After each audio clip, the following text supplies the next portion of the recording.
Yeah, Bev, I think it's pretty much all about Ukraine, although there is also going to be more general economic talk of trade and things like that.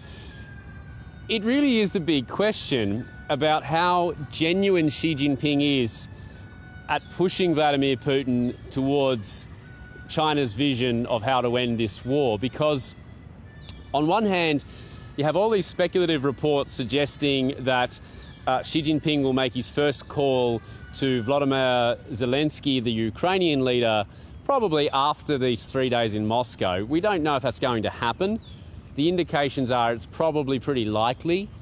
So that would suggest that Xi Jinping is not shifting away from Russia, but sort of broadening his approach to this conflict, opening the top-level communication with Ukraine, if it happens, and that makes it more difficult for him to be as fully supportive of Moscow as he has been so far. You know, he's never called it an invasion. He won't condemn Vladimir Putin. He has helped block resolutions against Russia at the UN. He's increased trade. We've seen a report today that says Russia has now become China's top oil import or export country. It used to be Saudi Arabia.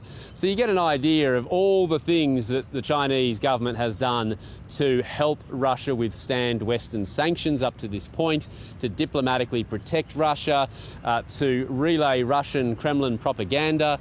You know, it's not like the US funneling arms to Ukraine, but it certainly shows that China is well and truly on the Russian side when it comes to the diplomacy and the economics of the conflict. So that's really the big thing, Bev.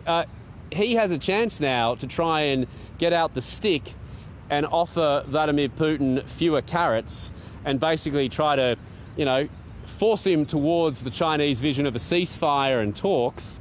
But will he actually do that?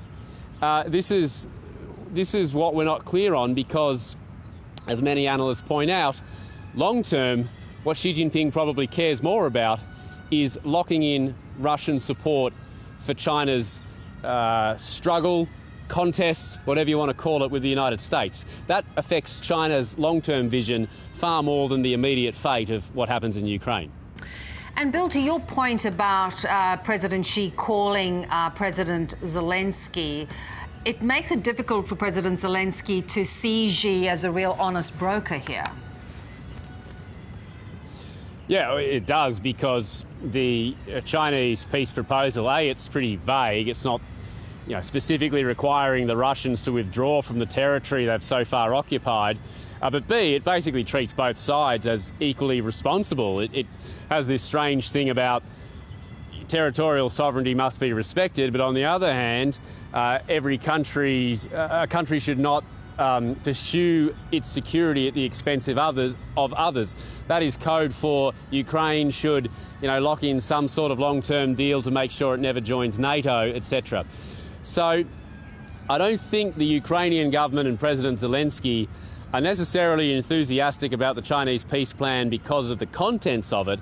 I think there's hope that if China is actively, seriously pushing for this peace proposal, then that would be very difficult to do if Xi Jinping, on the other hand, is not only economically and diplomatically increasing support for Russia, but most importantly, arming Russia. This still remains the big concern, because there's this belief both in the US and Ukraine and within NATO that if China actually did start actively sending munitions, arms, whatever, to the Russian side, that could dramatically change the reality on the battlefield. So you can understand from Zelensky's position, so long as China is talking about peace, it makes it less likely, you would presume, that Xi Jinping would also be considering sending some form of military assistance to Russia. Yeah, which is the US's biggest concern. And of course, to your point, the US is China's biggest concern, particularly with their ambitions around Taiwan. So this is the place where these two men have a lot in common, their desire to occupy a territory that many around the world do not believe is theirs. Yeah, but this is where things get a little bit different, because it's really not very clear what Vladimir Putin exactly wants now. It seems that his goal keeps shifting in Ukraine. He was clearly trying to take Kiev at the outset of the war. That didn't work out. Then it seemed like he was more content to try and take about a third of the country in the east and the south.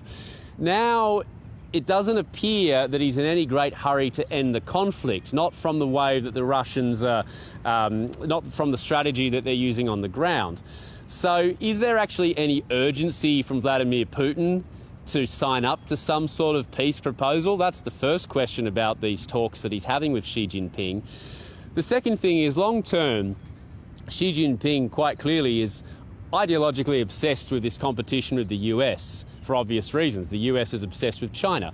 It makes sense.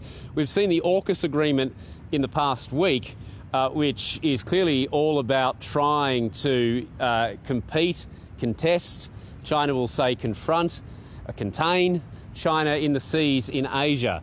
And for this reason, you would imagine that the priority from the Chinese leaders' perspective in the long term is to try and keep Russia firmly on side for this long-term contest with America, playing out diplomatically, militarily, economically.